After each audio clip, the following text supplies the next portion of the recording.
Hello বন্ধুরা, কেমন আছো তোমরা? তোমাদের জন্য উড়ানের নতুন পর্ব নিয়ে আসলাম। তো পূজার সাথে শিব আর মিলি কথা বলছিল। এদিক দিয়ে মহারাজের বাবা এসে বলল পূজাকে যে তোমার সাথে বিয়ে হওয়ার পরে আমার ছেলের একটার পর একটা বিপদ লেগেই যাচ্ছে।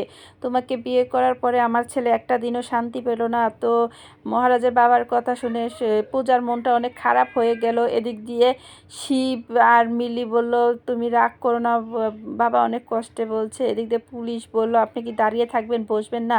তখনই বলল মহারাজ আমার দাঁড়িয়ে থাকার অভ্যাস আছে। আর এদিক দিয়ে স্বপ্ন দেখলো পূজা যে মহারাজের জন্য যে ফতুয়াটা এনেছিল সেই ফতুয়াটা পরে স্বপ্নের মধ্যে মহারাজ আসলো। দুজনের দুঃখ কষ্টর কথা বলল। এদিক দিয়ে দুজনকে জড়িয়ে ধরেছে।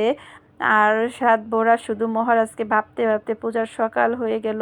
মহারাজকে কিভাবে ছাড়িয়ে আনবে সেই উপায় বের করছিল। তো মহারাজের খাবার দেওয়ার টাইম, তখন পুলিশ বলল আপনি সারা রাত ভরে দাঁড়িয়েছিলেন, আপনার পা ব্যথা করেনি, আপনি তো রেকর্ড ভেঙে ফেলেছেন, আপনার খাবার আসছে, আপনি খাবার খান। তো মহারাজ বলল আমার অভ্যাস আছে এরকম। সকালবেলা মহারাজের বাবা এবং পূজা ভাবছে মহারাজকে কিভাবে ছাড়িয়ে আনবো। এদিক দিয়ে সৌরভ একটা উকিল নিয়ে আসে, এসে বলে মহারাজকে ছাড়ানোর জন্য উপায় খুঁজে পেয়েছি, এই যে উকিল নিয়ে আসছি, মহারাজকে এবার জেলখানা থেকে বের করব। মহারাজের বাবা বলল আমার ছেলেটাকে বের করো, আমার ছেলেটা জীবনে অনেক কষ্ট পেয়েছে, রাতভর আমার ছেলেটা জেলের ভিতরে ছিল, কত না কষ্ট হয়েছে, আমার ছেলেকে বের করো। এই বলে অনেক ভেঙে পড়লো। তখনই পূজা বলল চুপ থাকেন বাবা, আপনার ছেলেকে আমরা বের করে নিয়ে আসবো, আপনি তো অসুস্থ হয়ে পড়বেন।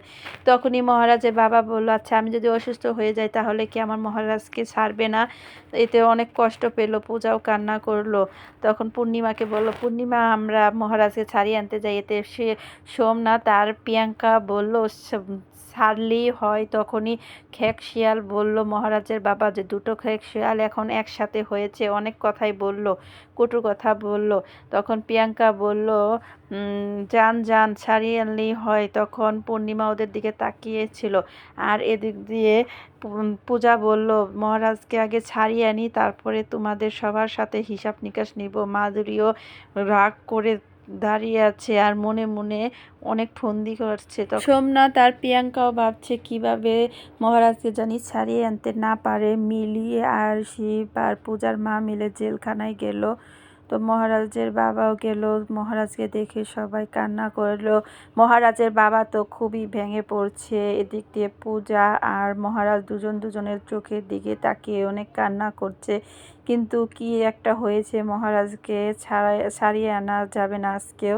তো সবাই বলছে কি ব্যাপার, আজকে ওনাকে ছাড়ানো যাবে না, এসব নিয়ে কথা বলছে। তো প্রিয়াঙ্কা আর মহারাজ তো দুজনের থেকে চোখ ফেরাতে পারছে না। তো আমার এই চ্যানেলটি যদি আপনাদের ভালো লাগে প্লিজ একটা লাইক, কমেন্ট, সাবস্ক্রাইব করবেন।